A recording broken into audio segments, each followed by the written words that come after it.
Hi, this is Dan Gilvazan, and you're listening to the Geekcast Radio Network. Jazz here, and I am so digging the Geekcast Radio Network. Cliff Jumper, commence countdown. 5, 4, 3, 2, 1.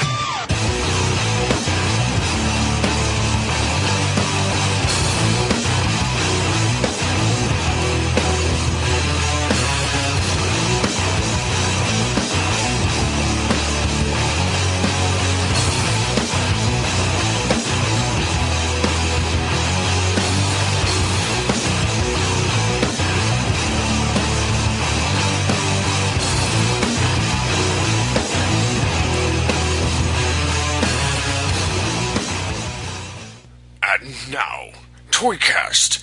Oh, yes. Listen in to the only toy podcast you will ever need. Hello and welcome to an all-new generation of whatever the hell podcast this is, as we get the origins of any and all toy fans that we can. I'm, of course, TFG and Mike, and today's featured guest is 1/4 of the musical something or other, Cracktastic Plastic, no guitar heroes, no drum kits, no nothing. It is Jason, 1/4 of the Cracktastic Plastic podcast. Hello, sir. How are you? I'm so good. How are you, Mike? It's so happy to be here. I'm glad I'm here, too. I think I'm glad I'm here, too. Sometimes I wish I was still asleep. Oh. So yes, we are here to get Jason's toy story and toy collecting, 42 questions, all about toy collecting.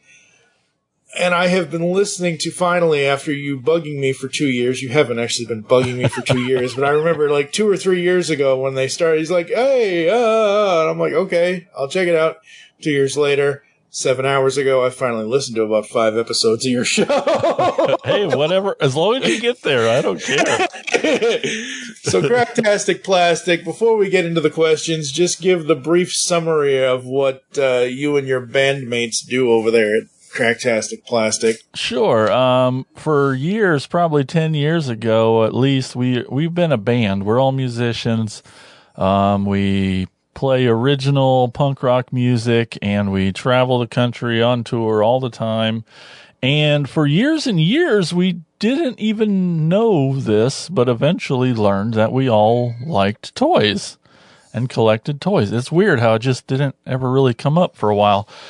And then once we learned that we liked toys, then it was really neat how each one of us had our own special line that we specifically collected. Me and my brother, who's in the band, we're Transformers guys, but one guy's G.I. Joe and one guy's He-Man. So we got a pretty good, across the board of vintage toys, the big lines anyway. And I'll tell you what, a lot of tours and stuff have been booked around going to toy stores, and so when COVID hit, it kind of killed the music industry, all things playing live and all that. COVID really killed it, and it was really a bummer to all of us, but we still always talked and chatted about toys, and we're like, you know what, we need to just hit record. And so it was an excuse to still hang out with the guys, and it's been a really great thing, just getting to hang out with my musical brothers and talk toys. And that's about 2 years ago we've been doing this podcast. Absolutely, absolutely. Yeah, folks, they do almost every major line except the one that sucks. And I don't even know what you're talking about. Wink. Yeah. Just kidding. Yeah. Those toys live in a trash compactor in a galaxy far, far away. All right. And the sad thing is I have about 10 or 12 different Funko Pop versions. Yeah. Yep. So, getting into the questions, 42 questions all about toy collecting. What is or was the first toy you remember having as a kid? Well, I definitely have to preface this with, if I could have one wish, it would be to have a better memory. It's become more and more sad to me as I've been doing this podcast. I'm like, I live and deal in nostalgia, and I wish I could just remember things better. It's terrible. It's actually terrible. But,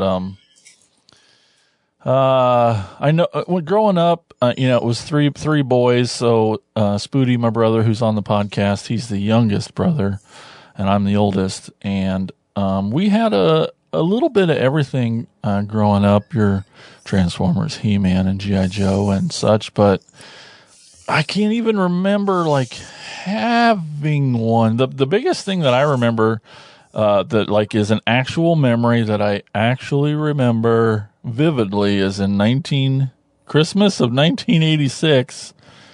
We got the original NES, Nintendo Entertainment System. Maybe that counts as a toy. I don't know if it does. It had Robbie the Robot, so like that's kind of it's a robot, so that's cool, right? That's not a robot. That's not a robot. That's like one step down from getting a light bright with no lights. Yeah. I know we had a lot of toys, but my memory's just gone on it. That's really the first thing I can kind of remember. Yeah, it's funny. You got an NES. I got a crappy Sega Master System. Oh, you were one of them. Who the hell wants to? Well, as a Nintendo guy, we always are like, "Oh, Sega looks cool," and Sega people are like, "Oh, Nintendo looks cool." Sega was not Sega. Sega didn't get cool until they introduced a certain blue spheric hedgehog, and they went the Genesis and 16-bit. 8-bit Sega sucked. Like, come on, Alex Kidd, who the fuck is that? And yes, you can curse if you want to. Okay, good. But, that's good. like, really, seriously. Alex Kidd and the Lost Stars and Reggie Jackson Baseball are the only two games I remember having for the Master System. If you were to ask me, name 2 Sega games, I couldn't. I could only know the one. I only know Sonic. I just don't know. Yep. It's just... they built. Golden Axe and Golden Axe 2. I remember those, so those were good. But again, that didn't happen until like the Genesis era. The Master System era was just like, here, have Reggie Jackson Baseball, and here, have this, and have this mascot that we're never going to use again. And we're not making that the face of the company, because if we did, we'd be bankrupt in 1987, not 1990, whatever the hell they... Nintendo had some pretty crappy games, too. Yeah, but Nintendo had the mascot. I guess. Technically, Nintendo has... several. If you want to get technical to mascots, technically Capcom owns some of them, but they had Link, they had Zelda, they had Mario. Obviously, Mario's number one, but they had the little dog from Duck Hunt. And if he's not a mascot, I don't know what is. It's a mascot for everybody. That's right, especially with that little laugh of his. Yeah. So. Was there a particular adult who was supportive of you playing with toys as a kid? Was there anyone who was unsupportive? I definitely don't remember any unsupportiveness.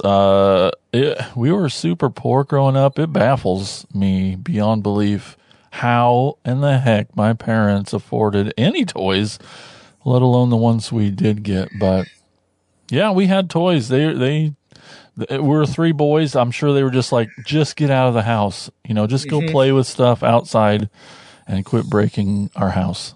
So I'm sure they supported it all the way. Absolutely. And be like, damn kids with your hipping and your hopping and your ticking and your talking, go out and play in the dirt. Right. Back in my day, we had dirt for toys. And we liked it. That's right. We ate it. What? That's right. What types of toys were your favorites to play with? Well, it really, from all that I've been able to stir up from my memory, it really is those big 3, Transformers, G.I. Joe, and He-Man. It was 3 boys, so we were just, smashing them He-Man into each other all the time. G.I. Joe, those vehicles were awesome and would carry things around, and I knew I loved Transformers pretty early. Just that puzzle aspect, It's just so great. So I was always, I knew forever always been drawn to Transformers. Very cool, very cool. So, always drawn to Transformers. Would you say that's the one toy that stood out to you more than the others as a child? Oh, absolutely. I mean, just from being poor, that's 2 toys in one. I mean, that's two for one toys. You can't beat that. They should have been charging $40 or $60 for G1 Optimus Prime back in 1980 or whatever the hell. I don't remember what the prices were back then. But like pricing today, imagine pricing today back then. Maybe that's what Hasbro's thinking. Yeah, maybe. I don't know. That's getting crazy. Do you prefer the label of action figures, dolls, toys, or other labels?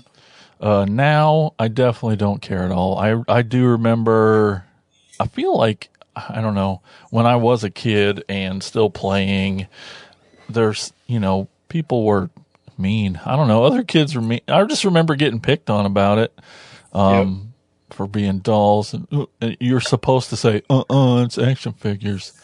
So I remember going through that, but now I don't care at all. I love playing with my dolls, my toys, all the things. They're not dolls, Grandma. Yeah, I think grandparents are the worst at it. They really were. 'Cause they didn't know at all. They didn't know, but they still bought them all. Yep. Most of them did. Good guys or bad guys? Which toys were your favorites to play with the most? I would say, good guys. I'm a good guy. I'm just a big old Boy Scout good guy. So it was, I don't know, you always want to be the hero, right? Mm-hmm. So, I mean, that's what I remember, I guess. There you go. What is or was your favorite toy vehicle or playset? Well, do Transformers do you even consider them to have No, playsets? those are, well, you get your Metroplex, maybe, right? Maybe. Yeah, or maybe. Optimus Prime's trailer, maybe. They weren't really playsets like the other lines got playsets. So yeah. That question is mainly for stuff like every other host on the podcast of yours. like your Boulder Castle Hills, Grayskull, or your Boulder Hill, or your flags, or your this or your that, because Transformers were the vehicle and all in one. So did you and your friends or your family ever pretend with your toys that you had? By this I mean, did you say, I'm going to be this toy and you can be that toy, like Jason can be the Coke bottle and Spooty can be the piece of glass or whatever? I don't think we did it exactly like that, but what I do remember it's pretty embarrassing. I have a couple of these so we there were definitely 4 of us that claimed our Ninja Turtle weapons and went around the neighborhood just breaking the heck out of things. Yep. And fighting each other. And, everyone wanted to have the nunchucks until they hit themselves in the face with them. That's right. Yeah, there was definitely, I feel like we always would run around and be Ninja Turtles. And then as I got older, this is the embarrassing part, the really embarrassing one. Well, me and my friends, so I knew I liked music pretty early too, but being poor, we didn't have real actual instruments, and so I definitely have memories of definitely a friend of mine, and we would you'd have your broomsticks that would turn into guitars, but I remember having, I can't remember the name of the G.I. Joe vehicle that's like this plane, it's like purple jet thing with like 2 tail fins, and I would play guitar. It would be my guitar, and I would just play guitar on that thing just for hours. So cool. Oh boy. Yeah, G.I. Joe, like you're talking to the wrong person. Yeah, I know. I see that toy every once in a while, and I'm like, that's a cool guitar. I should get it just for that. But that's right. I should have a Fender Stratocaster designed after the model of that toy. Ooh, that's a good idea. Maybe, well, our G.I. Joe guy is one of our guitar players, so maybe I should talk him into doing that vehicle-inspired paint job or something on another guitar he builds. That'd be fun. That's cool. What features define a good toy to you? How true does the item feel in comparison to the source material likeness? Well, I mean, I got it made with Transformers. It's so easy to just they're a vehicle, they're a robot, they're a puzzle. I mean, there are three things really, and just I don't know. It makes it so easy to play with, you know. As far as the second part of that, I guess I've learned recently that maybe, and from our podcast I've learned this, that I just assumed that everyone was into the characters, but like just speaking of Corey, the G.I. Joe guy, he is very like vintage only based. That toy from that year, like just for example, Snake Eyes, like he only likes that one from that one year. Classified, he doesn't care at all. He doesn't the character. He doesn't really collect the character. He only collects that one toy. Where me, it's like another toy line. Let's get the next Starscream. You know, like gimme each time. So I don't know. I feel a connection. Doesn't matter if it's a cloth cape or a plastic cape. You got to have that coronation Starscream. You do. You got to have it.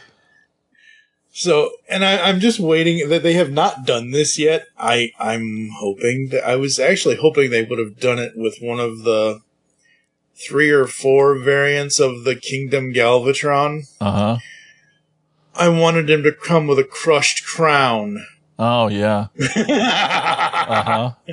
That would have been hilarious. But, I'm definitely not I know a lot of people get butthurt when it's not exactly animation accurate or stuff, but I love the character. You can, that's what our imaginations are for, you know, right? And that has gone out the window in the last 43 years of my life. It sometimes. No, I just want to play with that guy. Yeah, there is no more actual intelligence now, ladies and gentlemen. It's all artificial intelligence now. Like, give me a break over here with your AI this and your AI that. Like, would you like our AI thing to create a good intro? No, I can screw up the intro on my own. Thank you. As you can clearly hear in the beginning of this episode of the show. And that's what they tune in for. Exactly right. How's Mike going to screw it up this time? How's Mike going to screw it up this week? That's right. That's what it's all about. Oh boy. So you walk into a store, because I can't say toy store anymore, because those don't exist, except in Canada, where Toys R Us basically abandoned America. Jackasses.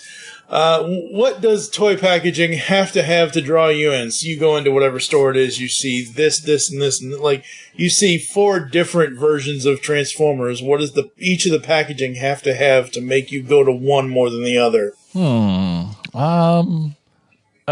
It's easy to think whichever one draws out the nostalgia first. Anything, for Transformers, if it has those grid lines or something, you're like, oh, what's this? But I love seeing original art on packaging. You think about all the Motu stuff, the Origins, and just those card backs are so freaking beautiful, or like just the painted artwork, and yep. Like on the new Castle Grayskull, I could just sit and look at that thing forever. But also, there are toy stores everywhere, Mike. No, there aren't. We make a point on every episode to point out a toy store all over the country. You do, but... And because they exist and we need to keep them open. No, I agree. I'm not disagreeing with you, but in general, it's not like that's the point. Is that while yes, there are still mom and pop shops, or even some famous shops like Kokomo, like whatever else, and as much as I love, and I have been getting some pre-ordered stuff from them, much as I love Big Bad Toy Store.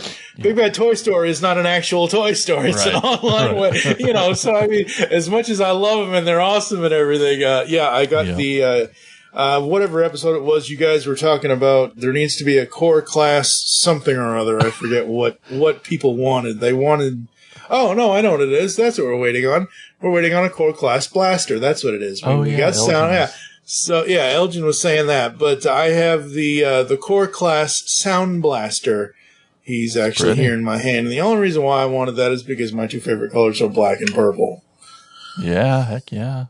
And thank God Hasbro reversed their stupid ass decision on windowless packaging. Yeah. I mean, I didn't hate it, but it made me realize how much I would hold up two of the same thing and like try to decide which one's paint job was better. Because when you don't have that, you're like, oh, I guess I'm just going to trust. Yeah, or, you hold up two figures, one's got a head, one doesn't. Right. It's like, well, this is an easy choice. Yep, like, exactly. Boy. So I'm glad they're getting back to it. That'll be good. Absolutely, absolutely. Do you open your toys or do you leave them packaged? If you keep toys packaged, do you have a specific criteria for that? This is a huge conversation. This is why these podcasts are 3.5 hours long, don't you know? I know. Well, let's just say I'm getting better. As a kid, as even like once I get back into it as an adult, and I feel like I'm cool. I'm opening things, but there was definitely a point during Combiner Wars where I was just like I got mad at the line for like inventing a new combiner. And I was just like, plus these cars look really cool in package. They did at the time. So I just stopped and I'm just like, nope, I'm just stopped and I'm just going to leave them all on card in box. And for years I did that. And, I have a lot of stuff on card. And so recently it's been hard and, it feels like each episode we do is just therapy on like, well, these are toys that need to be played with. That's their purpose in this world, and that's what I need to do it. And I will die soon, and why not experience these toys? Man, we're only in our 40s. If we're dying soon, I should have been gone by now. Yeah, I mean, you think about it at least once in a while, and you're just like, man, I don't want to go and not have had all the fun I could have with these things. So I've definitely been opening up them a lot more, and it's helped to have a place to display them. That also helps. I realized in those few years I wasn't opening, I didn't have a really great living situation that I could even do it. So I just get them, look at them, either put them on a wall for a minute and then pack them away and just live in storage. But now that I have a place that I can display them, it makes it a whole lot easier. And I'm trying. The thing that really, the therapy that I really need is, what do I do with these boxes? Maybe you can help. 'Cause I have an attic and a garage full of big boxes filled with little tiny boxes. And I haven't thrown away any box. I don't know how to do it. I love the art. Going back to that last question. The art is a big part of it. I mean, I know I'm not playing with the box, but I don't know. There's an attachment to it. I don't know. What do I do? Mike, help me. Yeah, help you, help me, help you, help me. Right? Am I supposed to? How am I supposed to help you when all my boxes hold all my toys behind me? No, when I can just easily take them out of the box, take a picture, put them back in the box. No. I don't have to worry about all the plastic being destroyed or twist ties or cut ties or whatever Pops the hell. Is great for that. Mm-hmm. Oh, yeah, absolutely. They enable you wonderfully and keep it. Even though I know pop collectors that throw the boxes. They get them, they take them out, they throw the boxes away, and I'm like, you're a madman. How do you throw away any box? I don't know how. Anyway. Yeah, I don't know. It just, and it's harder because I know that I'm not gonna resell these. Right. For that's probably the biggest reason on keeping the boxes, I guess. I don't know, man. So in the comments below, reach out to me. Help me. How do you do it? Whoever can do it, you crazy people. That's right. I don't know, man. But the thing, my biggest problem as a 43-year-old is, so I have exactly, well, technically, I guess Core Class Sound Blaster does count, but I have exactly 3 Transformers action figures right now outside of Funko. Yeah. I have Kingdom Rodimus, I have Kingdom Galvatron, and I have this little Core Class Sound Blaster. Awesome.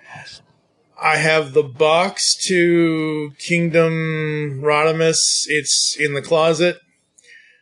I have whatever box Kingdom Galvatron. He came in his box, but his box was weird because he was an online exclusive. It's the Behold version. It's the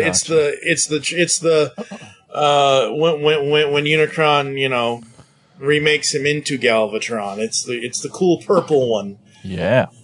Yeah. So his box is just kind of brown and nothing. So I was like, okay, fine, I'll just throw this in the closet. But but I don't know, man.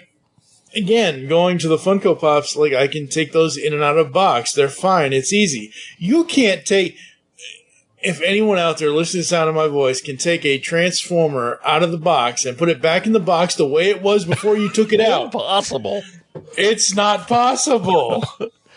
Well, also, then how do you answer that question? Because pop artwork and boxes are very minimal. The art that's on there, does the art have anything to do with why you get a character, or is it just all based on what's inside the box? Yeah, it's not about the Funko Pop, it's not about the art. It's about the character and all of that and everything else. So, I don't know. I don't know what to tell you when it comes to boxes. I don't play with these like we used to. That's one of the greatest things about Funko Pop collecting is you don't none of us, anyone that has more than 3 pops, we're not all sitting here in a dark helmet, wing, wing, wing, wing. We're not slamming their giant ass heads together. We're not doing that. We're taking them out. We're taking cool photos and putting them back in the box just so we don't have to worry about, where did this Star Wars Funko Pop head go because it's a bobblehead because of the license, and oh god, where did this go? Or oh my god, where did the weapons go? Oh my, yeah, no. I don't know. I was talking transformation, with the Transformer stuff. As a kid, love the transformations. Absolutely, would do it all the time. As an adult, I do not need Kingdom Galvatron to transform into his freaking cannon. I just want the robot. That's all I want. So. All right, so these questions, there are only 12 in so far, 11 in so far. They get more difficult as they go. If as a kid or an adult you were only allowed to choose one toy franchise to collect from, which one would it be and why? Oh, the easiest question so far. Transformers. Yep. Give me they're more than meets the eye. I don't know if you've heard that, but they're amazing. Absolutely. All right. As an adult, do you prefer vintage toys or modern toys? And then you're right after that's the hardest question you've ever asked ever. No, not yet. I think this one's hard. Just because I'm being honest with myself, I think it's easy for us older guys to be like vintage all the way. Vintage. Mm-hmm. But, these toys keep getting better every year. The engineering, the color, the paint, they get better and better and better. Yep. As toys. They really do. So, I didn't want to just snap answer to give some respect to modern toys. I actually just got again, 99% of the toys I have are Transformers, but because of Elgin on our podcast, we had his son on, and he really wanted to, who's like 13, I think, or 10 to 13. He really wanted to talk about Fortnite toys, and we're like, what's a Fortnite?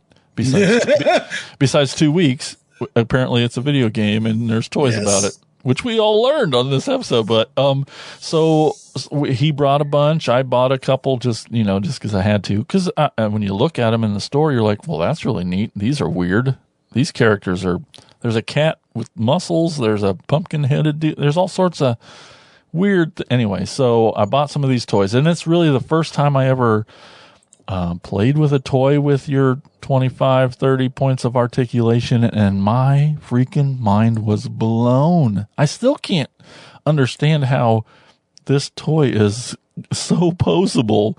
I'm like, how does that ankle even turn that way? It doesn't even make sense to me. I'm like, and just blown away, and I'm just amazed. And I was really happy that I could be so amazed by it. Even everyone on the show was just like, we started this episode about Fortnite toys, expecting to talk a lot of shit about Fortnite, and we all ended up like really respecting these toys. They were amazing. So modern toys are freaking awesome.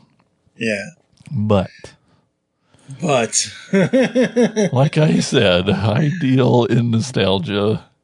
I love these toys so much. If you just ask me why, I think I narrowed it down because they're just little time machines to me. I can just touch one vintage Transformer and I am just shot back to being a kid in the room. It's unbelievable. This like weird sense memory. I know we all have it, but it's just, I don't know. It's the best way I felt to like slow down time and like be a kid as long as I freaking can. It's so important to me to embrace that and just to hang on to that with all I can, to just stay a kid as long as possible. And then I don't have to get old.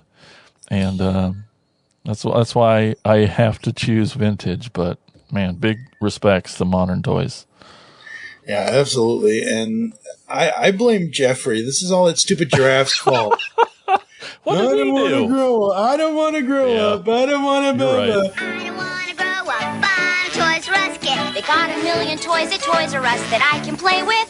I don't want to grow up. I'm a Toys R Us kid. They got the best for so much less. You'll really flip your lid. From bikes to trains to video games. It's the biggest toy store there is. Gee whiz. I don't want to grow up, 'cause baby, if I did, I couldn't be a Toys R Us kid. Once a Toys R Us kid, Always a Toys R Us kid. Wasn't supposed to take him literally, right? Yeah, Jeffrey taught us all not to grow up. He might have been onto something. I don't know. He maybe, but it's funny you mentioned that how you can just look at or touch a vintage toy and just be. So for me, what it is when I got a friend of mine gifted the Kingdom Rodimus to me, and just out of the blue, it was the Prime Day or whenever it was on sale. Yeah, and I was like, oh, okay, cool. Like literally, I forget which episode it is, but if you listen to any of our episodes, it's a couple months ago, whatever it was. In the middle of a show, I get my buzzer going. It's like 9:00 at night. The dude that gifted this to me ordered it like 6. It was one of those Amazon Rush delivery things, and I'm like, wait, what? And I'm like, hold on. I'm like going, and I didn't put the microphone on mute or anything. So unprofessional, I know, but like I'm like, holy crap, it's Kingdom Rodimus. So when I picked this thing up first, I was like, oh my God, I feel the waves of Key Biscayne, Florida, because I remember where I was in 1989 when I had my original Generation 1 Rodimus Prime. I was in Key Biscayne, Florida with my mom and her then boyfriend on vacation, and I had some weird plastic sword and Kingdom Rodimus with me for some odd, or not Kingdom Rodimus, but the original Rodimus with me. And I just, when I touched the Kingdom Rodimus, I was like, oh my God, this is basically a modern version of the original toy, which is great because, you don't want them to do too many things to modernize it, but it really does feel like that toy's incredible. Yeah, it is. It really is. It's so good. Absolutely. Out of your entire collection, what is one toy you gravitate to more than the rest? 100% Starscream. He's my guy. I have all these toys, and I definitely I have a thing called see a Starscream, buy a Starscream. I just can't not get him, which I answered earlier about I'm more of an Autobot, or, more of a good guy, but yet, I know it doesn't even make sense. I've had perfectly nice people ask me, why do you like this guy? And I'm like, I don't even know, because he's a dick. He sucks as a person, what I mean? But man, I love him so much. He's such a turd. And, why do you like this douchebag? He's never going to lead the Decepticons. He's never going to amount to anything in this hill beans of world of this world we're living in. I've tried to figure it out. It's not his person, or is it his personality? I don't know. Maybe it's just that he's just simply one of the most interesting characters, whether it's good or not good. He's definitely always interesting in every incarnation, and I have a soft spot, and I think we all kind of sometimes will pick a character and really just not army build, but just go nuts with that guy, and it's always Starscream for me. Yeah, very cool, very cool. You're saying army build, and all I can think of is that very first episode. It's not the very first episode of this show, but it was the very first episode of Pawn Stars that Transformers was ever on. And it's this guy who's like, yeah, I had him as a kid, and I had all 7 of these Fort Maxes, which look like to be in complete and mint condition out of the box, and I had and I'm like, you have 7 of the same damn toy. Right. I get army building, but come on. Right. Oh, boy. All right. Even though there are always toy lines that people never purchase, are there any that you specifically and purposefully avoid? This could be a toy line, character, etc. Well, I think here's where we finally talk about the elephant in the room and go to a place far, far away. But I'll be honest, I especially after starting this podcast and just diving in just 100% to toys recently, I am so glad that I didn't go down the Star Wars toys path, because there's too many. Yeah, I would be so broke. I mean, I love Star Wars, the movies, the series, everything. I love everything Star Wars, but except for the toys. I like the toys, but I count my blessings every day that I did not go to the dark side with the Star Wars toys, because I wouldn't have anything in my life. All my money would go to Star Wars toys. I don't know how people do it. But recently, so like I said, 99% Transformers, but I've started dabbling a little. I've started tiny little collections. And I didn't even know I was doing it at first, but I kind of started the bad guys. I'm like, I love Skeletor, man. Skeletor's awesome. Why don't I just pick up some Skeletors? And now I have a whole Skeletor collection. And then I'm like, you know what? Well, the Chris Latta connection. I love Cobra Commander. He's awesome. And that voice, I'm just going to get some Cobra Commanders. So I'm like, and then I realized, oh no, I'm getting all the bad guys.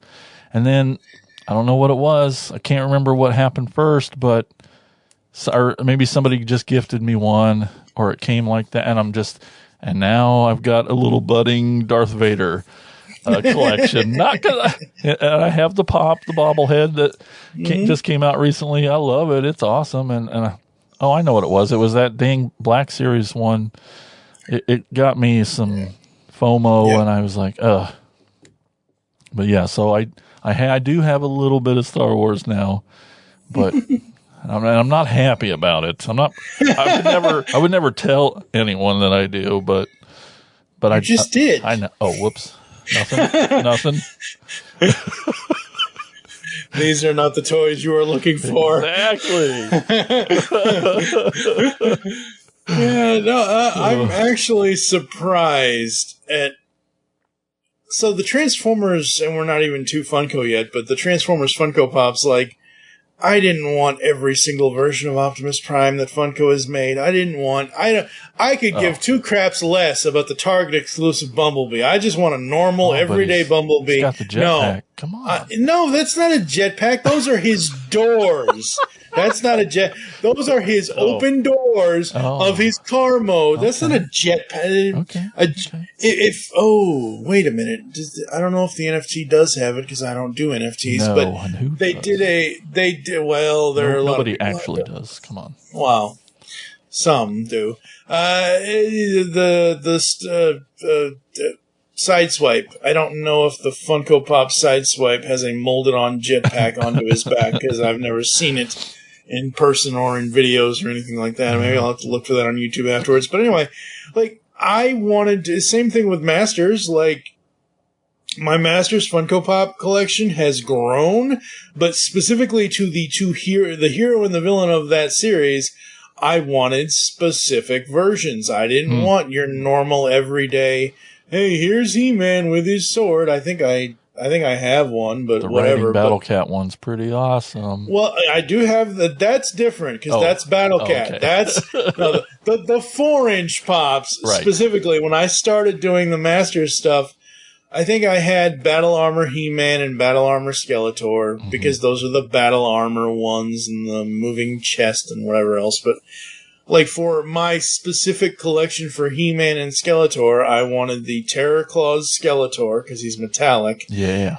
And the Slime Pit He-Man because it's basically the He-Man mold covered in green paint that looks like Nickelodeon slime, and it's awesome. Heck yeah. So I've tried my best, but the same thing with the Transformers ones. I'm like, okay, yeah, I'm not going to get every version of whatever, but you know. And of course now I'm on this whole anti Funko Transformers kick because I think personally Funko just buried the line in NFTs. Like I don't remember the last new one we got was I think Trax and Unicron were the latest two releases to the public. But I just got that new Optimus that has lights and sound. Okay. Yep. Autobots, yeah, man. roll out. That thing's awesome. Yeah, so, okay, yes, technically 4-inch. Yeah. Those were the last ones before, yeah. Yeah. But, like, how dare you bury Hot Rod in NFT land, you bastard! So pissed. So pissed. I want all those. Because I have every Transformers pop, and I want every Transformers pop, but fucking NFTs, man, that just sucks. Just to see them and be like, I'll never see it. And I know people are saying now, oh, well, they're out in the world. You can go on to eBay, Mercari, whatnot, whatever. And I'm like, yeah, I could. If I had the money to spend on it, I could.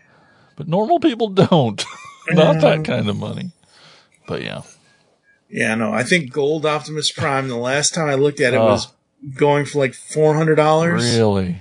I think the last Hot Rod I saw was like $140 was the last one I saw. Damn. And yeah, and really honestly, out of the NFTs, like there's Hot Rod, Sideswipe, Rumble, or Frenzy, depending on, but it's called Rumble because it's based. That's the other thing is it's based on the toy, not the anime, which is fine. It's whatever. There's Gold Optimus, and then there's the 6-inch Devastator. I only want Hot Rod, Devastator, and the Gold Optimus. I don't want Sideswipe or Rumble. But yeah, all right. We jumped ahead, folks, way ahead. Didn't expect by question 16 we would be talking about Funko this soon. Are there any toys in the past or currently that you wish you had not bought them? Are there any toys that you may have sold you regret letting them go? The first part, not really, but recently, even just last weekend, I was in a Ross. I don't know if you have Rosses where you're at. Yeah, I know what they are. But there's I was just, sometimes you haven't bought a toy in a while and you get a little itchy and you're like, I need to spend this money. It's building up. I got to get rid of it. I got to buy a toy. And, I couldn't find anything that I didn't have. And then there's just this, at Ross, I know, has this stupid, super knockoff, cheap Transformer-like toy, converter-type toy. Yeah. And it's cool and all, but I'm like, even it was $8 for this, almost 12-inch big transforming jet. And I'm like, what am I going to do with this stupid thing? It doesn't fit anywhere in here. I need to, I probably shouldn't have got it. But I don't really sell toys. I haven't gotten really good at that yet. Okay. I just hoard them. I just keep buying them. I don't really know how to get rid of any because I don't want to get rid of any. Yeah. So for context, folks, this guy sends me his room tour that he did on YouTube, and I'm watching this and I'm like, I don't know what he has more of, toys or wood paneling in his apartment. Oh, this place. That's why it needed covered up with toys. This hideous wall wood paneling crap. Oh, man. I haven't seen wood paneling since I lived in Massachusetts. Oh, my God. That's Midwest, crazy. Good times. Uh-huh. Oh, boy. How large or small is your toy collection? Do your toys take up the whole house, or are they relegated to one room, shelf, or something like that? Answer, whole house. I just live in a small apartment, but it is the first time in my life I've ever had 100% of my toys out on display, and I can't even begin to tell you, just for my soul, how good it feels to be surrounded. Every room is, I only have like 3 rooms, but they're all completely full, floor to ceiling. Every inch of the wall's pretty much full. I did a quick look earlier just in case you asked, and I guess I have 265 pops. So I got a ways to go to catch you. But I made myself a very specific rule with that, is I only collected horror movie pops because I'm a big horror movie guy.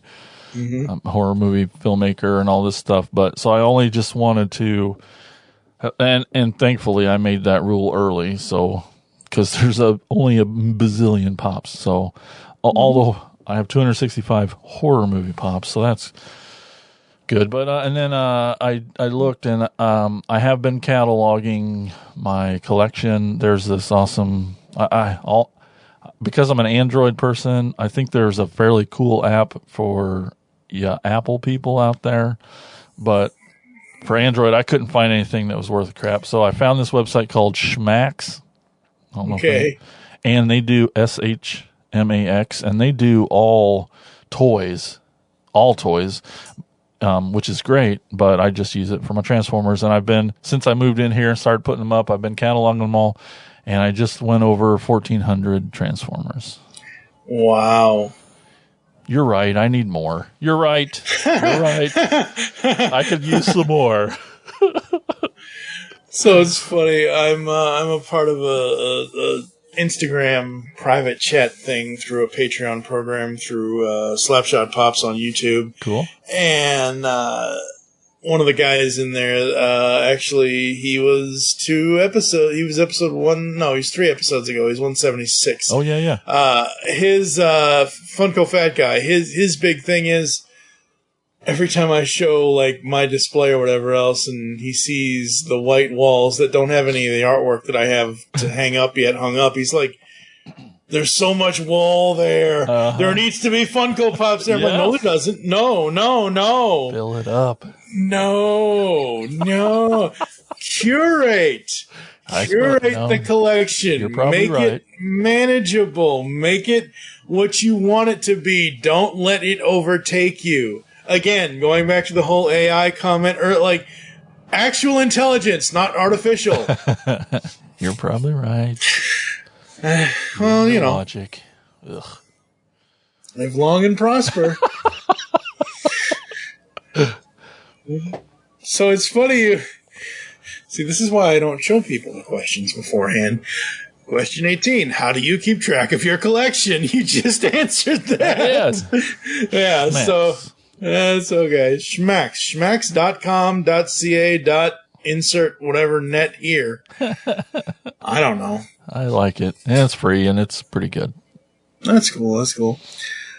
So, how do you, so you have all your toys and you have all your Funko Pops, which technically are toys, I know, but still. Absolutely. How do you display all of these things? Do you have a specific display language that you're trying to convey? I do, and if you watch my toy room tour video, you can see it. But I definitely, when I first moved into this place, my first 2 weeks, I didn't have internet. So I had all this time to figure it all out.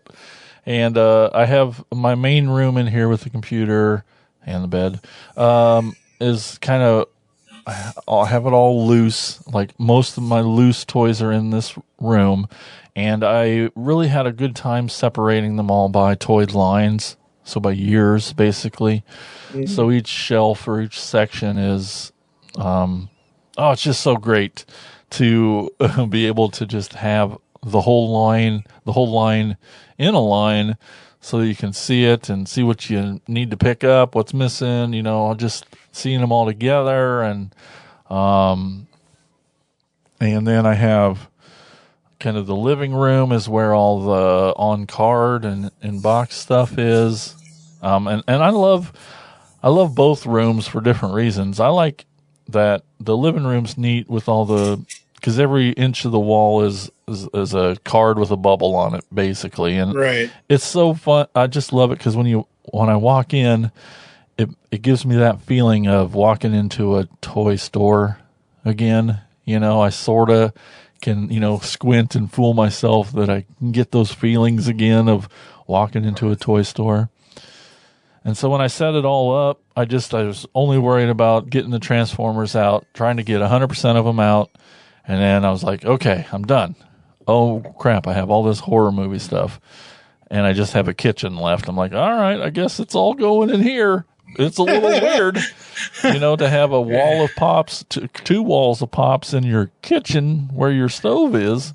So it's weird, but, and then it was quickly named Hell's Kitchen just because it's all horror movie stuff. And, yep. And, so it's neat. It's very comforting to with the OCD brain, just to have things separated and in order and in sections and neat and orderly. I definitely prefer that. I mean, I think we all have sections on the floor where I'm going to get to that pile of boxes soon, but for the most part, I definitely enjoy displaying these toys in a museum-ish kind of way. I've even started doing that. I'll post on when I'm home for a weekend or something. I'll be like, Jason's Toy Museum is open from 6 to 8 p.m. and then message me for my address, and then people will come over and I'll just give them tours, and it's just so fun to because it's overload when you come in here. Their faces when they walk in, I can tell you all day that I have a lot of toys in here, but till you see them in person, you're just you can't imagine. And that's really fun too, just getting to share it all with people. And yeah. Very cool. Very cool. Yeah, that's always the interesting thing. You walk into somebody's house and you see how they have the stuff displayed, and some people have toys starting at the door, some people don't. Yeah. I don't. I am also in a one-bedroom, and the living room is pretty much, because I have a living room, dining room combo. It's one big open space, so you saw it in the video I sent you on Twitter. But yeah, no, I have them all mostly in the living room, and I don't even think I know this is a majority of my collection, but I don't even think it's all of it, because there are several where I was looking through to, I'm like, where'd that go? Because it ain't here. I know I didn't sell it. I wouldn't sell that one. So heaven forbid, but everybody is safe, but the apartment building is burning down. What is the one toy? You can only keep one toy from your entire collection. What would it be and why? What would you run in to save from the fire? Well, quickly scan around. Boy, where to start? What's the one? I think I have to do it. I think I have to choose. So, one of the first questions was supportive parents and stuff. And thankfully, mom and dad at least not against it, and definitely was supporting it. And I remember, I don't remember what year it was exactly, but I feel like we were older. But one of our Christmases, my mom got Spooty and I both the Optimus MP01. Okay. And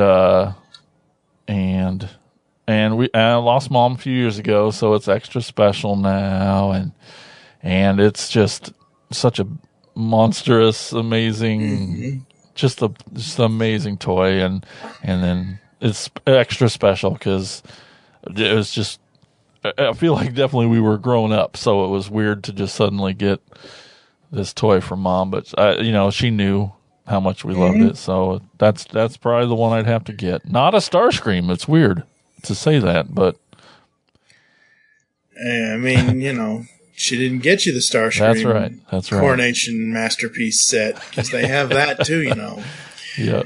Oh Lord, yeah, no, that's awesome. That's very cool. Yeah, I was always, back when I was actually collecting toys, not just Funko Pops, I always wanted the MP04 because he came with the trailer. Yeah, I know. Same right? toy as the MP01, except the MP04 came with the trailer. I'm like, oh, okay, well, that I never got it, and it's fine. I'm perfectly fine not having it, but all right, folks, that's the halfway point. We're going to take a quick ad break. You're going to hear some ads and some other stuff, and we'll come back to continue on with the questions with Jason right after this. Hello, geeks and geekettes! Looking for a podcast that covers a vast array of topics?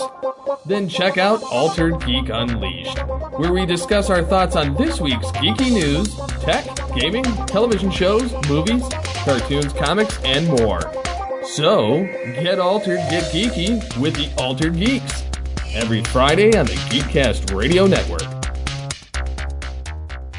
Because the world needs another movie podcast. The Geekcast Radio Network presents for your listening pleasure the Cinema Geek. Hosted by Amanda, Kevin, Matt, and Dan. Each week we dive headfirst in the landscape of movies as we discuss movie news, play movie games, go in-depth on reviews, and even have a top 10 countdown or two.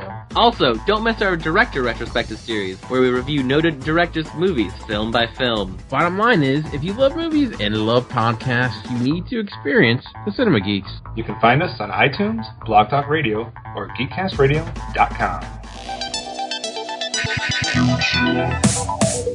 Like science fiction? Of course you do, or you wouldn't be listening to the Geekcast Radio Network. Well, the Mark Who 42's Universe podcast is an award-winning sci-fi radio show that's been around for over 10 years. We cover everything from Doctor Who to the MCU to pop culture and everything in between. A new show drops on Tuesday mornings on the GCRN website and all of the major podcast platforms. So listen to the Mark Who 42's Universe podcast from the universe and beyond. All right, we are back here on Toycast. This is episode 179 with Jason from Cracktastic Plastic, one of the only toy podcasts anyone really needs to be listening to. That's right. That's right. I said one of, not the. Right, of course. There's so many toy podcasts out there, but we all do so many damn different things, and it's so interesting. All things Transformers. That's the other one. That's the one that turned me on to you guys in the show. Well, there you go. That's good. It had Transformers in the title. I had to listen. Hey, exactly. For years. Awesome. Thank you so much. We appreciate it. You bet. So on the flip side of the, oh my God, your place of toys is burning down, here's the Toy Box Challenge. You get one, and I assume this is inches. I don't know. I don't deal with measurements, but you get one 18 by 18 by 18 box. The only toys you can keep have to fit in the box. What can you put in there? Oh, he's measuring, folks. I heard the measuring tape. Oh, my God. Oh, that's... Okay, well... you know what I would do? I would... Oh, and then I saw the G1s over there. Shoot. I think my answer is going to be, I'm going to try and fit all of my alternators into this box because I feel like we all have a break sometimes, in the middle of our lives when we find girls or high school and all that stuff, and I feel that's fairly normal. And when alternators came out, that was right when I was, that turned me, that first smoke screen had just got me back into Transformers 100%, and I haven't stopped since. And I recently just completed my alternators line, and it's sad, it's satisfying, it's sad. I can't go buy, I can't really buy anymore because I have them all now. But I love them so much, and they're just such amazing toys, and so complicated, so big, so weird. I just love them. They mean so much to me, and I'd try to fit all them into this box. There you go. That's very cool. Very cool. Are you a Funko fan? Am I? Let me tell you something. I got 265. Yeah, I do. I find myself for years defending them little vinyl things, and I don't know. Some people get awfully butthurt about Pops and being toys, but I love them and they're cool. And I've collected the heck out of them. I catalog them with the app. That app is amazing. It really helps keep track of things. I love it. I wish Transformers had. I wish all toys had their own app that was as cool as that Funko app. But and then once we started this podcast, my focus has definitely went away from horror a little bit, and I just laser focused on these transforming robots. I just can't stop it. But then I get Transformer Pops too, so I get the best of both worlds. Yeah, big fan. Yeah, I found an old picture, which eventually I need to take a new picture of the current one, but found a very, very old picture from 2009 era of Mighty Muggs Starscream back in the day. Heck yeah. And he has, in this picture, there was a Marvel did Wolverine and a couple other variants of Wolverine, and one of them, they did Logan. So it's Logan with his jeans and his wife beater and his claws out, and he's got a cowboy hat on. So what I did years and years and years ago was like, Logan, he's not cool enough for this cowboy hat. No. I put the cowboy hat on Starscream, and I wish I still had the cowboy hat on Starscream to replicate the effect in order to take the Funko Pop Starscream out of the box and put them side by side, but I don't have those anymore. I have the Pop. I don't have the Mighty Mugs anymore, but I saw that image. What an image. Yeah, I saw that image just as I was going to send that to you. I'm like, look, this is how fat Funko Pops used to be. And you'd be like, that's not a Funko Pop. I'm like, no, you're right, it's not. I got most of those too. I got my Starscreams in a box, and I like them. I think the Mighty Mugs are awesome. Cute. So cute. Yep. They were the original Funko Pop before Funko Pop was a thing. What was the most money you spent on a toy? Fortress Maximus from Titan's Return, probably, whatever he was when he came out. Wasn't he like $200, $350? I don't remember. I remember it plain as day. It was a Toys R Us. I 1,000,000% did not expect to see him there. And I go down that toy aisle and he's on the bottom shelf, and I'm just like, well, fuck. Now I have to buy him. I can't leave this store without him. I must find a way to make sure I leave with this guy. And I'm so glad I did. It was the best, 3 hours putting on stickers I ever had in my life. And I think he's probably the most expensive. I recently got the Guardian Robot Titan, and he was $200. They're all $200 now, and that's more than I want to spend. But yeah, I'd say, no more than $200 on average. But yeah, that Fort Max though, whatever he was, I think $350, but I can't remember. But definitely was the most I ever spent. So he's only $150 more than the original Generation 1 version. Oh my goodness. Anyone wants to trade me, I'll do it. You can get your money's worth. That's right. So on the flip side, what is the cheapest toy you bought, or what was the best deal you ever got for a figure that may have been worth quite a bit more than you paid? Oh, man. So I'm originally from this really, really small town called What Cheer, and here in Iowa and in the Midwest. And this town in this state in the Midwest is very well known for having one of the largest flea markets here in the Midwest. I mean, just so many miles of people out in the sun. Anyway, so I love going to this thing, and it's, digging through tubs and people, it's a lot of people not knowing what they got is the thrill of the hunt, trying to find that thing. And sure enough, I mean, every year they do it like 3 times a year, and I try to go as often as I can. It's not, everyone thinks they have gold now, so things are harder than it used to be. But definitely a few years ago, one of them amazing, for me, it was amazing. It wasn't a super greatest toy ever, but it was the thing that you hope happens is they have this thing that they don't know what they have. And so for 25 cents, I got an original G1 Spinister. And to them, they just sold a little toy helicopter. Mm-hmm. But I'm like, and he was in great shape and he's perfect. And I'm like, I guess will you take 15 cents for it? No, I didn't say that, but I was like, I couldn't throw that quarter at him fast enough. So, yeah, I mean, that's always the fun of going to garage sales, yard sales, and all these toy shows, and just that thrill of the hunt, man, just trying to find that bargain, that thing that you don't think you're ever going to find, and maybe get a good deal on it. Love it. Yeah, I'm too old to be hunting anything anymore. I just want what I want, and if I can afford it, I'll afford it. That's like I just.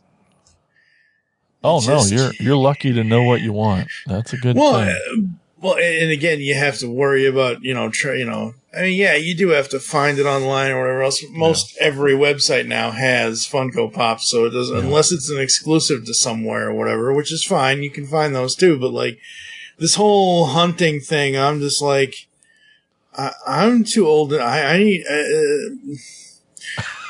It's like that joke that came out in 2015 when that 7th Star Wars, The Force Awakens. The Force needs a nap.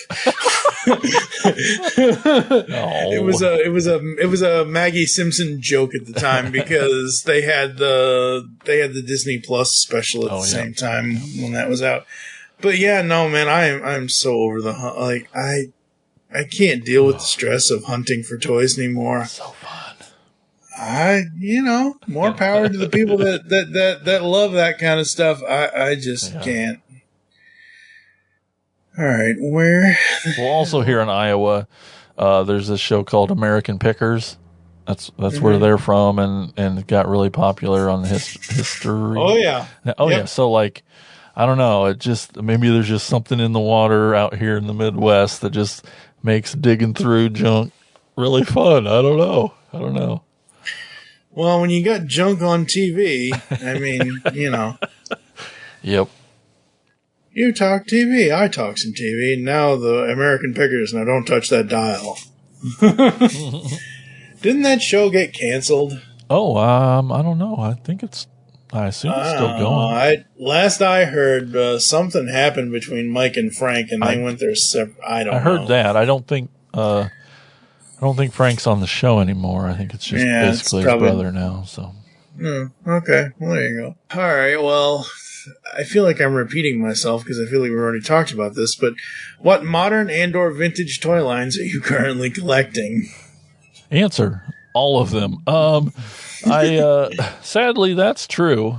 But also, like, I'm having a lot of fun now that I can see all my toys out in one place. I'm having fun, like, trying to complete lines. I recently, I'm like 1984, the first year. I'm going to get them 27 whatever toys. And I'm like, so I did that. Yay, check it off. All right, let's move to 1985. All right, I got that one. Now I'm working on 80s. It's just going to take a while, but so I'm having fun little games, in your head collecting. You just, it's easy to put those remainder ones on a list of things you're looking for when you're out toy hunting. And, so, but then, like I said, I love the new toys too. I can't stop buying them either. I try to, I don't get, if I don't have a connection to it, I try to have an excuse not to do it. Like I don't really try to do the movie toys. They just come out again with the like video game ones. I'm like, I didn't play the video game, so I don't really have an attachment. I think they're cool looking, but it's an excuse to maybe not buy a couple, Yeah, I didn't even play the games. I've seen people play the games, but I've never played the games. But like I said, and I had the original Optimus and Bumblebee from way back from back in 2010 when they did those. And I'm looking at these new ones, and I'm like, that Bumblebee color on the original toy was better than this new one, I think. Yeah. I don't know. It was more gold in the original toy, and this one is more yellow, not mustard. Like yeah, it's more Grey Poupon than anything else. Yeah, the Autobots have all the ketchup and mustard they need between Bumblebee and Cliffjumper. And then I guess you could throw some relish in there with Hound or mayonnaise with Prowl. And you're making me hungry. Let's get through these questions. Wait. It's just condiments. How can you be hungry for condiments? Oh, you're right. Who's the hot dog in this? I don't know. Starscream. That's a Freudian thing I don't want to think about right now. Thank you. Yes, no. No, please, no toners in this podcast. Thank you. That's right. See, I listen. You were. I know what I'm talking about. Smiling big right now. There you go. Do you visit toy shows or conventions? When you visit toy shows or conventions, do you have a typical methodology? Do you bring a certain amount of money for what you're looking for, et cetera, et cetera? I love toy shows. I go to them as often as I can. Seriously, when we go on tour with the band, we really do book tours around local toy stores and shows, and when we're going from one town to the next on tour, we're like, what's happening in between? Do we got time to stop? And we're always going to shows, and we love going to toy shows because they put all the toys into one room. Like, how do you not like that? But we love toy shows so much that we even started our own here in our hometown called Cracktastic Plastic Con. And really, it's just an excuse for everyone to bring the toys to us for once, instead of us having to go running around looking for toys. Yep. And we've done like 7 of them shows, and they're great, and it keeps growing, and it's just nice creating a little toy community in our town here in this place called Iowa. But yeah, I love toy shows. It feels like on driving to the toy show, we all kind of talk about what we're looking for, and it never really matters because we hardly ever find what we're actually looking for. We always find stuff we want, and that's half the fun. And it doesn't matter. I mean, you can bring as much money as you want. Even on our last tour that we did, you're like, I got the budget set here. Mm-hmm. And so my brother Spooty, he ended up blowing what he brought in the first 3 days. And he's like, day 4, he's like on the phone with his bank. He's like, can you send me some more money? I got like 6 days of tour left. I need toy money. So he had to do it. It was like, so it doesn't even matter. You could just get more money. And, because we were in Ohio, man. It's the mecca of toys. It's unbelievable, that state. So we love touring Ohio for the toys. Yeah, I love toy shows. Yeah, absolutely. Very cool, very cool. What do you think it is about our generation that causes our childhood toys to mean so much more to us than, say, for instance, our parents' generation?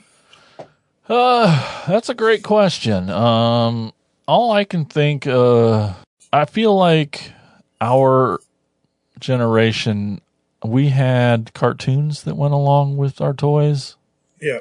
We had that fiction, that I think that really helps cement these characters in our brain. Yeah, we all liked our toys, our Cobra Commanders and Skeletors, but like they had personality because we watched them on the cartoons.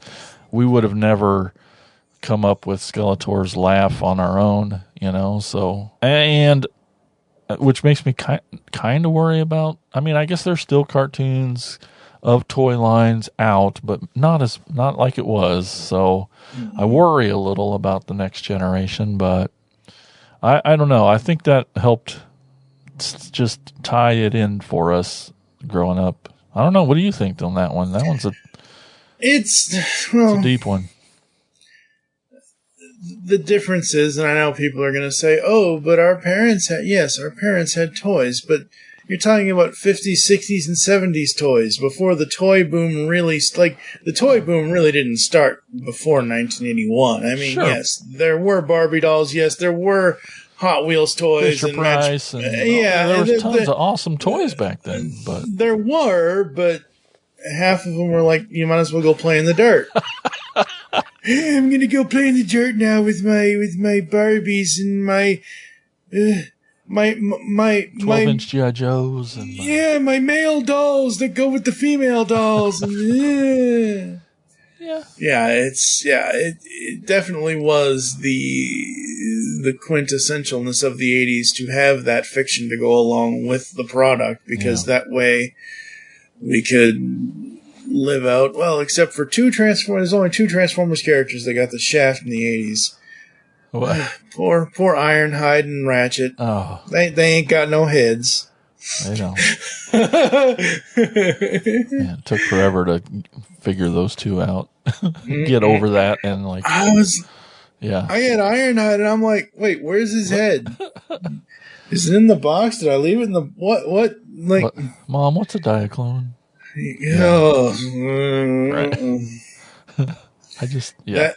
That clone is making me die over here. Oh, but don't change.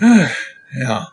What is your motivation for purchasing toys? To display, play, fiddle, describe your collecting style. Are you a completionist, storyteller, cherry picker, or otherwise? Maybe I don't want to admit completionist, because it's like, it's not, Spooty jokes when we're like, hey, what do you want? He says, all of the toys. And he has no other answer, and I believe him. And I don't feel like it's that, but yet I feel very compelled. I don't know, once you start getting this many, you're like, it's just the thing you do. And, definitely love displaying them. I love to play with them. I love the puzzles. There's always desk bots.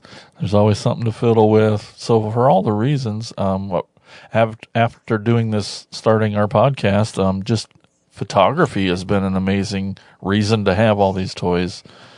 I know Elgin will just be like, I don't even buy this line, but man, this would go really good with this guy in a picture someday. And I'm like, that's a reason to buy a toy. Okay, all right. There you go. Yeah, so I want them all. That's why I need them all. Pokemon said. Please, no, gotta catch them. You don't gotta catch them all. Oh, are you sure? I can just see the headline now.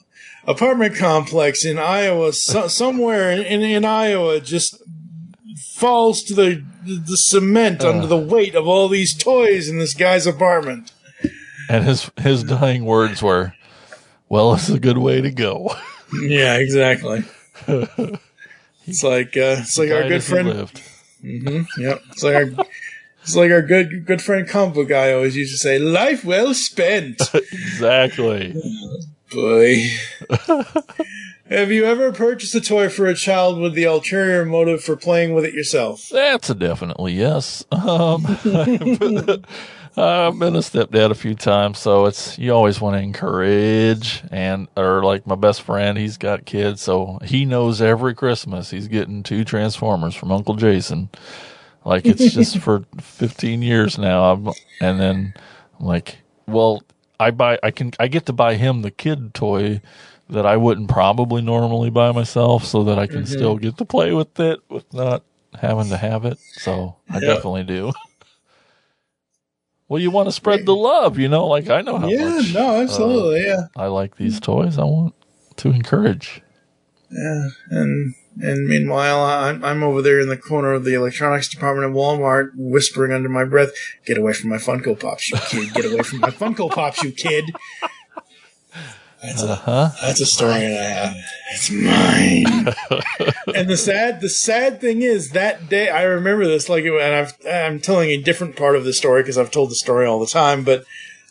And it's just a little simple story. All I wanted was Cobra. No, Cobra Commander was GameStop. Not all I wanted was because it was Walmart. All I wanted was the Walmart exclusive Baroness Funko Pop. So one pop out of the entire time that I was living out in Washington. I saw my Walmart maybe out of 2.5, 3 years.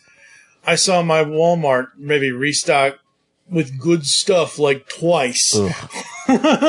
For Pops, and I was in there and I was like, holy crap, that's Baroness. I don't care that she has a Walmart sticker on her, but that's Baroness. There you go.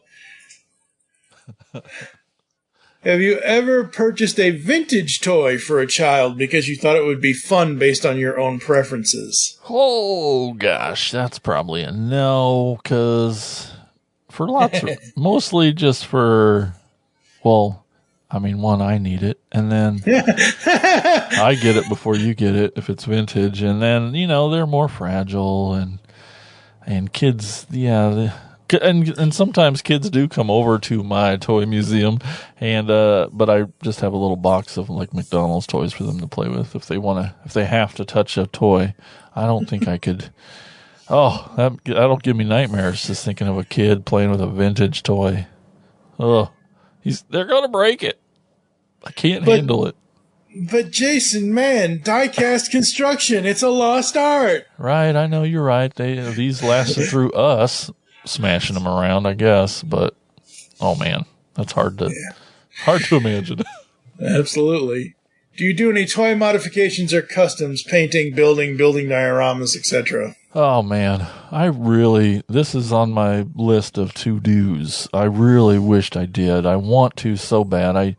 A few of our friends do, and I love, my Twitter feed is just full of people customizing stuff, and I love watching the videos. I love it. I haven't just got the time to do it. I've been packing around.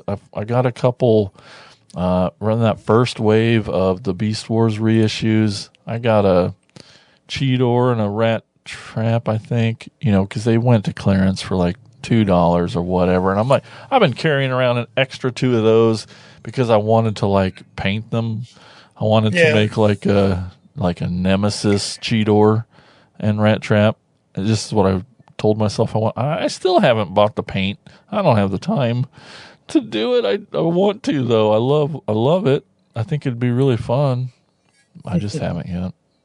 I love Toy Hack stickers. I love stickering up stuff. That's one of my favorite things to do, but as far as sort of customizing, but not really, but.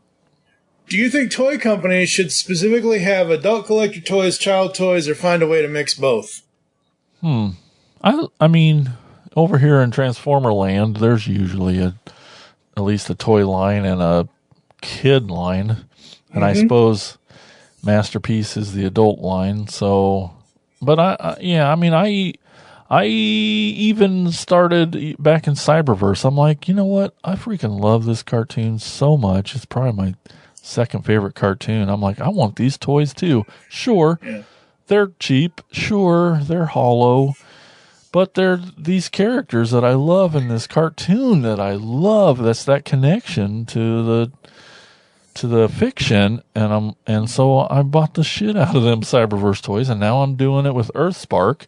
Earthspark's fucking amazing, and I'm loving these toys. I'm doing my first Build-A-Figure. I'm so excited because I'm all in on this Earthspark. Well, I don't know. So I like them all. Imagination knows no articulation. So give me them all, but I'm glad start them young. So yes, definitely have kid lines. Yeah, I don't mind that. Like, yeah, you need to cater to everybody, but and I said this recently in a couple episodes, so folks, if you're hearing the sound of my voice and you've heard this before, you can fast forward. No, they don't love it. They don't love it when I repeat myself. I feel like I'm kickback over here, or shrapnel, or whatever, whichever one. Nice. Pretty Energon. Like, just shut up. But what? It's so funny to me seeing like the Transformers official Instagram page go through their stories, and they're like, "Parents, swipe up now to buy your kids the Tarn." That's right. What it is. Like, no child should have Tarn. You're probably right.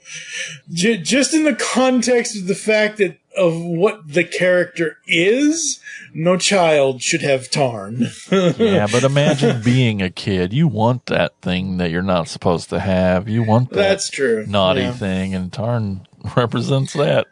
Ain't that the truth? Yeah. Do you have a "my parents got rid of my toys" story? No, but sort of. And by parents, I mean that asshole Spooty brother of mine. So we broke a lot of our toys. They never, a lot of them didn't make it, but there was probably a box that made it through. And, like I said, we have that part in our lives where we stop for a minute. And when I think we both kind of came back at the same time, me and my brother, but that jerk face got to that box before me. And somehow, because of Dibs rules, I'm very butthurt about it. Like, he had my G1 Shockwave that I know was mine. Oh, but he got to that fucking box before me and just loves to just talk about his Shockwave. Anyway, so no, I don't think anyone, that horrible threw him away or garage sale. Thankfully, no traumatizing story like that. But I did lose them to my brother. At least I could still visit them. There aren't a lot of them, but I could still at least visit them. That's something, I guess. Or, you could just find a way to distract him and just steal it back from him. That's true. He's got quite a few, too. So I'm sure if I just shuffled his shelves around a little, he wouldn't even notice. Nah. Once you have over 1,400 of these things, you don't notice shit anymore. That's not true. I tell you every name of every one of these damn things. Absolutely. Do you find you are coming to an end of your active collecting? If so, what has signified this phase for you? Was there ever a moment when you were done with toys? Have you ever considered stopping as a collector or even selling your whole collection? 100% zero, no. I mean, when we were teenagers, right. That part we stopped, but I came back and I think about it often. I mean, the thing I've been thinking about recently is that when I die, I'm going to be a burden on somebody. Just straight up. I'm going to be a burden on somebody. But I mean, when people ask, when you're 80, are you still going to be? Yes, I'm going to be playing with toys. I can't see stopping ever. I don't know. It's such a part of me. I love it so much. It brings me so much joy. Why would I ever want to stop? I couldn't. No hard time is hard enough to try to sell these things. I don't know. I can't imagine. I'm all in, man. I have a tattooed sleeve of Transform. I mean, it's in my blood. I love.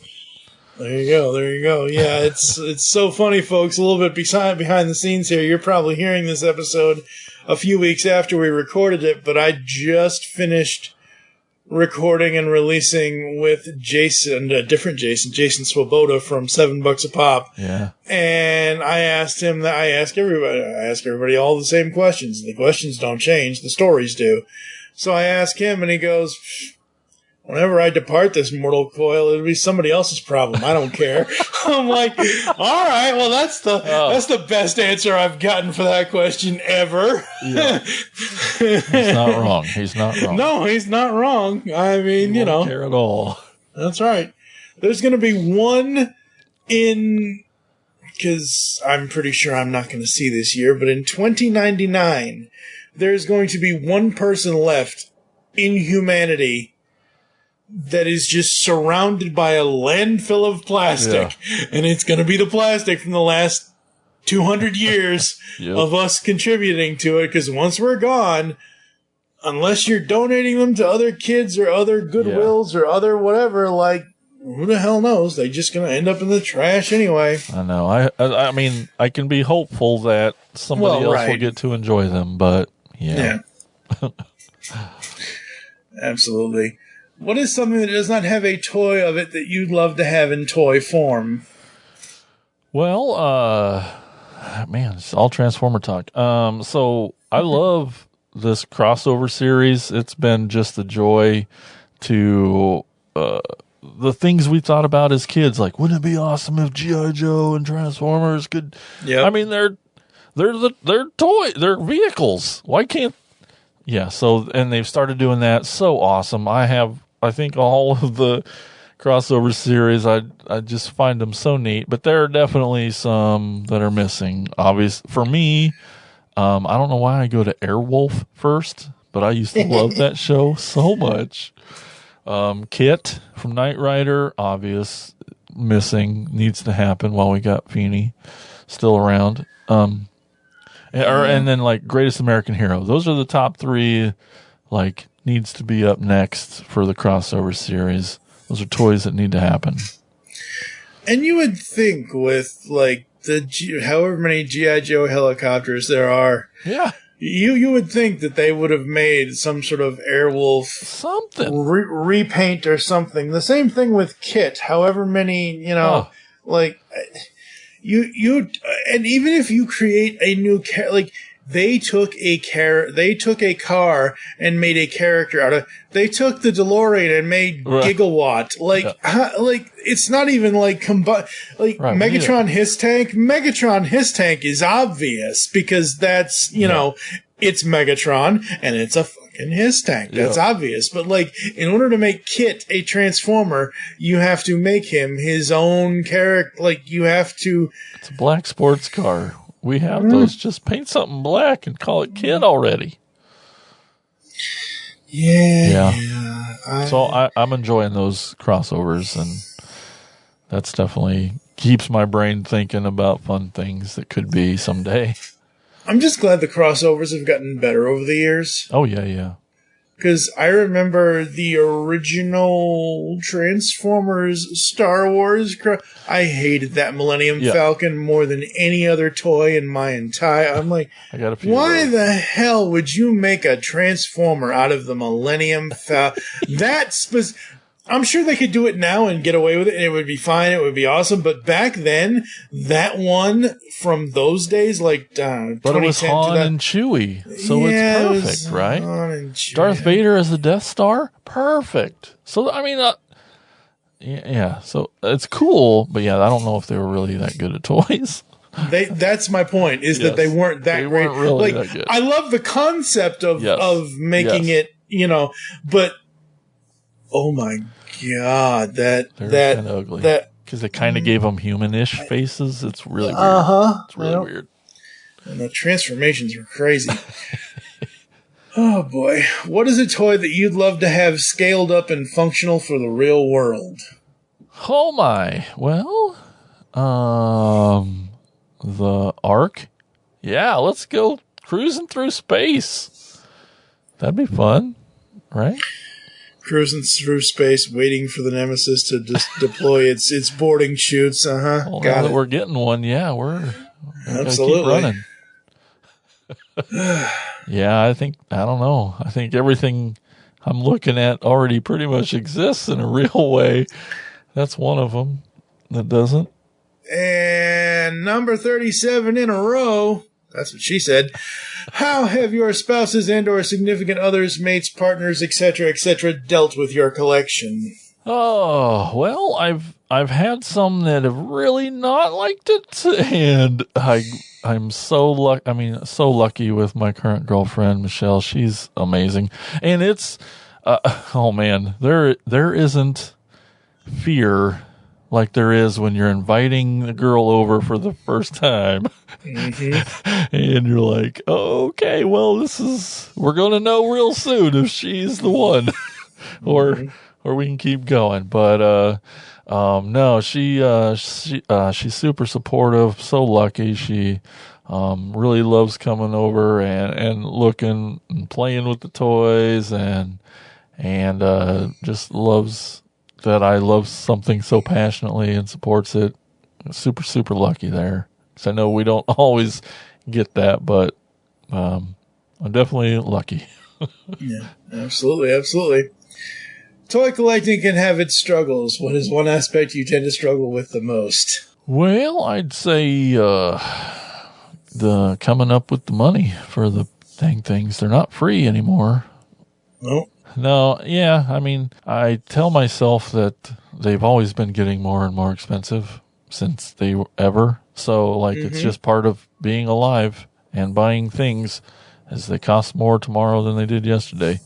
All things. Yep. So it's like, why complain now when it's always been that way? But,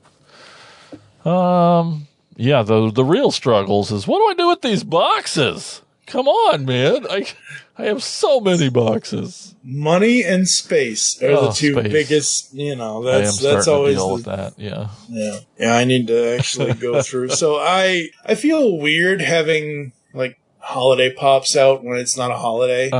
So I will cycle those. So right now, my Ebenezer Scrooge Funko Pop Batman with Jack Frost Joker are both in the closet. All of my Home Alone pops, all of the Christmas Vacation pops, save 2, are all in there. And now, because I came across these recently in the last couple of months, and I haven't had a chance to clean out the closet to make them fit in there for the season, but I have the 2 pop holiday moments finally. I finally was able to get those, the nice. Christmas Vacation house and the Home Alone house. So cool. Those are sitting behind me with a bunch of other things stacked on top of them.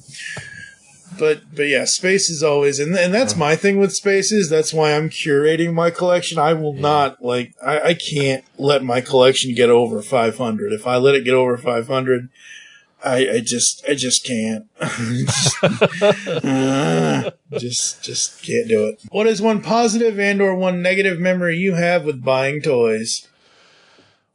Well, it's the highs and lows of the thrill of the hunt. This last tour that my band went on, my band's called X-Ray Mary, xraymary.com. This last tour we went on had just the greatest moment ever, and I'll do that second. The bad story really isn't that bad, but it's something that happens, and at the beginning of tour, I had a list. I knew what I needed, and I came across it fairly early. I mean, this tour is going so well that halfway through we're going to Walmart to buy more totes, just because we got to put toys in more totes. And so I don't get to see these toys or look at them for a while, and I forgot what I'd bought. And last day of tour, bought the gosh dang same toy again. Oh no! And I'm still hanging. I've tried to sell it. I haven't been able to get rid of it yet, but it's not a big deal. But it's gosh darn it, that was. What toy is it? I think it was War for Cybertron Wheeljack. Oh, nothing crazy, but no Hound. It was no. No. Yeah. You don't remember one of those War for Cybertron guys? Yeah, he's in a tote now somewhere. But not a big deal. But it was gosh darn it, the tour was going so great, and I'm that was $20 I could have spent on something else. That's why it's a bad memory.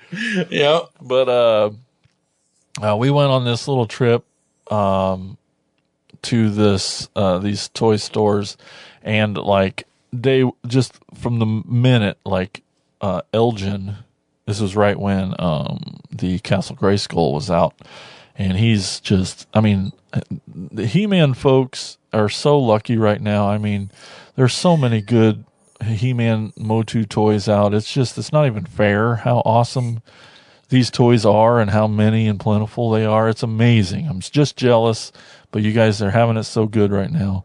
It's awesome.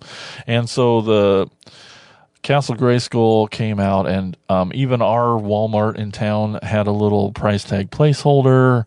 And I was just like, oh, great, now I have to go every day until, because that placeholder is there. Never did come, by the way. But we're on tour. Wow. We're out of town.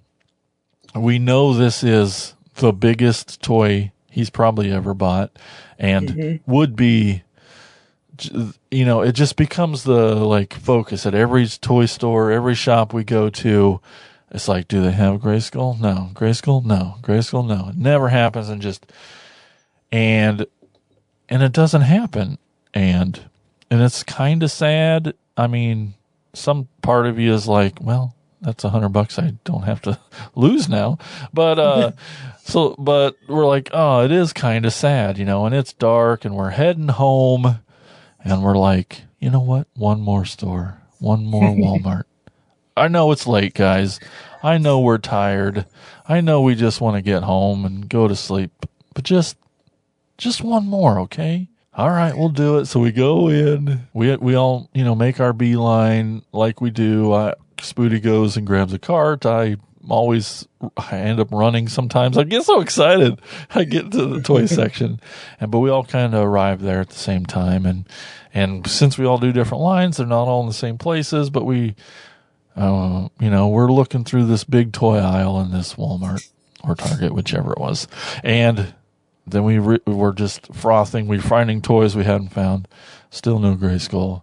But the rest of us are like, oh, yeah, there's this, cool. And then we're like, oh, we lost track of Elgin. Where's Elgin? Where'd he go? And we're looking at each other, and then from the next aisle over, we hear a grown man yelp. Like no other grown man has ever made this noise before in public. But he lets out a hoot and a holler, and I'll just never forget it. And we look, and the end of the aisle, he comes running around the aisle with this Castle Grayskull over his head. Just the biggest beam of smile you've ever seen in your life. And we happened to snap a picture of it too, of the moment when he came around this corner of this aisle, and it was just the perfect climax to this toy hunt. It could not have been storyboarded any better. It was just so amazing, and it was incredible, and then it turned out the toy's amazing, and oh man, it was it worked out the way it was supposed to. It was amazing. That's so cool. That is so awesome. Yeah, there is nothing like finding what you've been searching for after going to 4 different stores and striking out. Absolutely. Yeah. The whole hunt thing, though, it's like, can I just click on a website and just buy? But you don't get that rush anymore. No, I know, and I understand that. Yeah. But when you were describing his scream, I'm like, so basically he turned into Bulkhead from Transformers Prime, and he screamed like a little girl. I actually have that audio, and I'm like, oh man, it's so nice to be able to use this. Did you just scream like a girl? No. That's hilarious. Did you just scream like a little girl? No. Maybe. If you could create any toy, what would you want to create? So basically, Hasbro gives you the keys to the kingdom, no budget, the sky's the limit. What would you do? Well, I was asked this question early when we started our podcast, and my answer was the Ark. And then they freaking made it. So I'm so happy. So I was thinking about it, and I just can't let go of another old TV show that I don't know if anyone else knows about, called Manimal. I've heard of it, but I don't remember it. It's basically this special private eye that something, I can't remember, voodoo-y thing happened. And so he could turn into animals, like a Black Panther or a hawk or a snake to help solve crimes. I know, pretty awesome, right? And so, I mean, I'm not even a big Beast Wars guy, but man, I don't know, just another crossover, another. Obviously, would never happen, but man, just to get more manimal love in the world, that's my stupid pick. There you go. Very cool, very cool. What is the one piece of advice you would give the toy collecting fandom in general? Well, I think it's the same advice most of us would give, that our calm, rational people would give.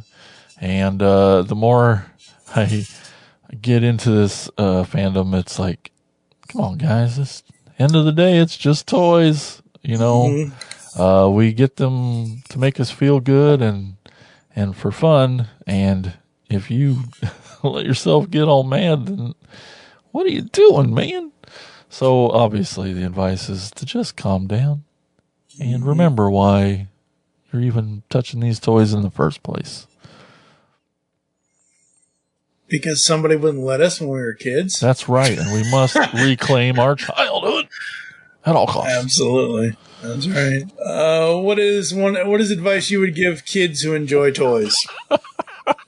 Well, this is a double-edged sword, because, like, on one hand, you want to be like, kids, don't play with your toys too hard. But then we also know that these toys today aren't going to be worth anything. This phenomenon that happened to us in our generation isn't going to happen again. Like, there's so many of these toys now that it's just not a thing. So, just 100% would be just like, indulge that imagination, man. Play. You know, that's what makes better humans, I think, is just be creative, use your imagination, and play. Absolutely.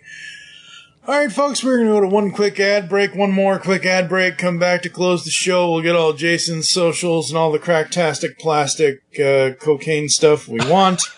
And we'll be back right after this. Yeah, I'm just going to go with that. Yo, Joe, and welcome to the Cracktastic Plastic Podcast, where a punk rock band of brothers get together to talk about one of our shared loves, toy collecting. Toy hunt by day, punk rock band by night. We'll take any excuse to get in the van. We all collect different toy lines like those real American heroes. G.I. Joe! To the toys that are more than meets the eye, Transformers. To He-Man and the Masters of the Universe. From vintage to modern and all topics in between, you can always expect some rowdy and passionate discussion, because we love talking toys here on the Cracktastic Plastic Podcast. One of the primary themes of Toycast is that we focus on throwing it back to the past. We are who we are today because of the nostalgic memories and experiences from our childhood. Obviously, we wouldn't be doing this show if it weren't for the toys that made us so addicted to nostalgia. Throwback Toys Chicago is your primary go-to collectible store to reclaim the toys that drove those memories and experiences. Specializing in action figures from all of your favorite toy lines like Star Wars, G.I. Joe, He-Man, Transformers, Silverhawks, Ghostbusters, TMNT Mask, and more, get your dose of nostalgia with a shop run by collectors for collectors. Whether you are looking for a loose G.I. Joe ice cream soldier, a packaged Leonardo, recent Star Wars Black Series figures, or an AFA-graded Boba Fett, Throwback Toys Chicago is all about throwing you back into your geeky obsession with toys. Visit the shop at 1450 North Ashland Avenue in Chicago, Illinois, just 2 blocks south of Ashland and North Ave. Call the shop at 847-830-1031 or email them at tbtchicago@gmail.com. Visit them and give Throwback Toys Chicago a chance to throw you back to your childhood.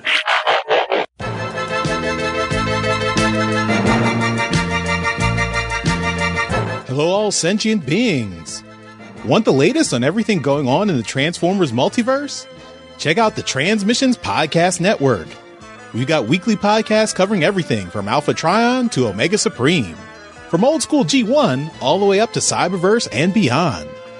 And you don't want to miss Empire of Rust, the world's first and only Transformers live play role-playing game podcast. If you love Transformers, there's something for everyone at transmissionspodcast.com.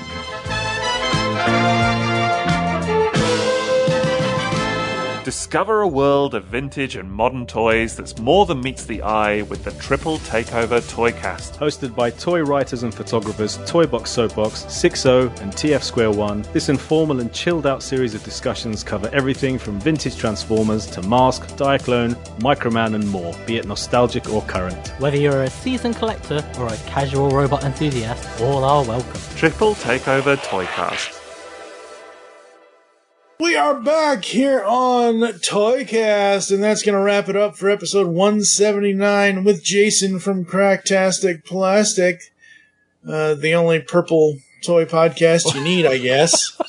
Well, the art, man, it's Decepticon purple. I'm not saying it as I love it. Yeah. No, I love it. I think it's great. Me too. Best art ever. Yeah.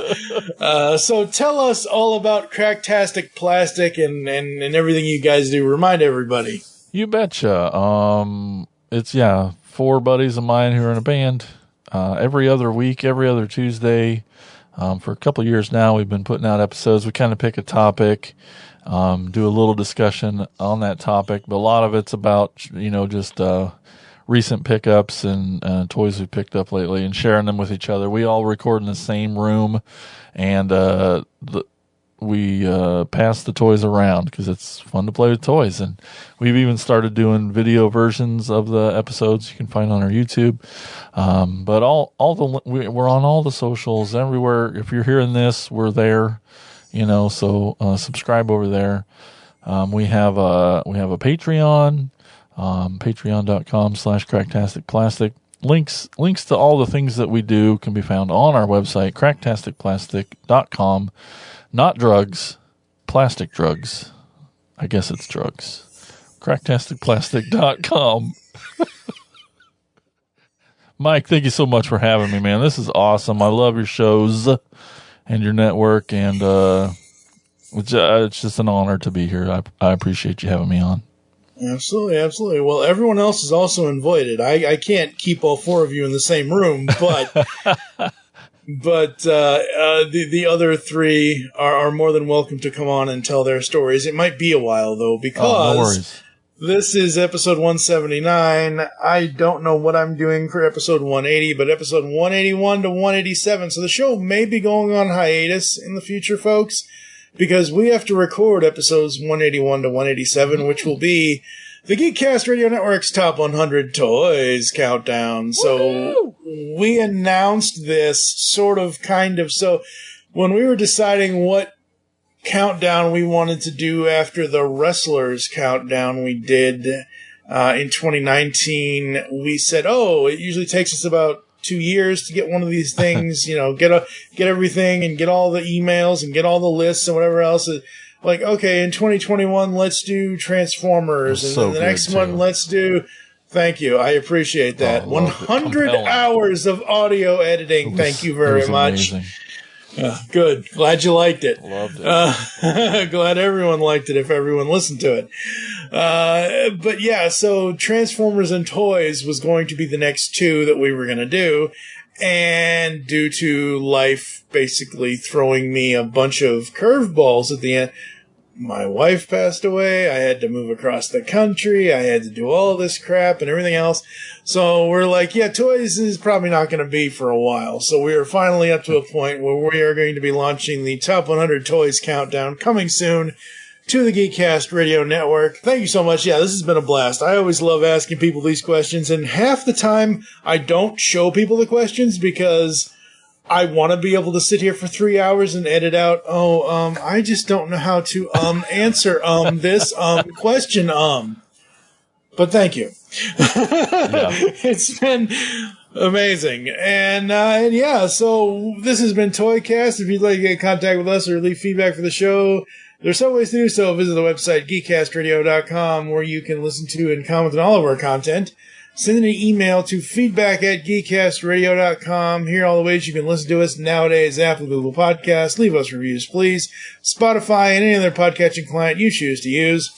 You can follow us on Twitter at Geekcast Radio Network, at TFToycast for the show, because originally, back in the old days, folks, we were only a Transformers Toycast. This was the migration to all Toycast happened somewhere after 2011, I think, if I remember right. I don't remember. I am at TF2 and Mike. You can follow them at Cracktastic Plastic on Twitter as well. Become a fan on Facebook. Go to facebook.com/GeekCastRadio Network. You can also check out Toycast over there as well. Next time on Toycast, I have no idea. No clue. Last episode before the countdown episodes. It's the countdown to our extinction, apparently. And no Insecticons needed. So, for now, I am TF2 and Mike with Jason from Cracktastic Plastic. Join us next time when we'll be talking more toys here on Toycast.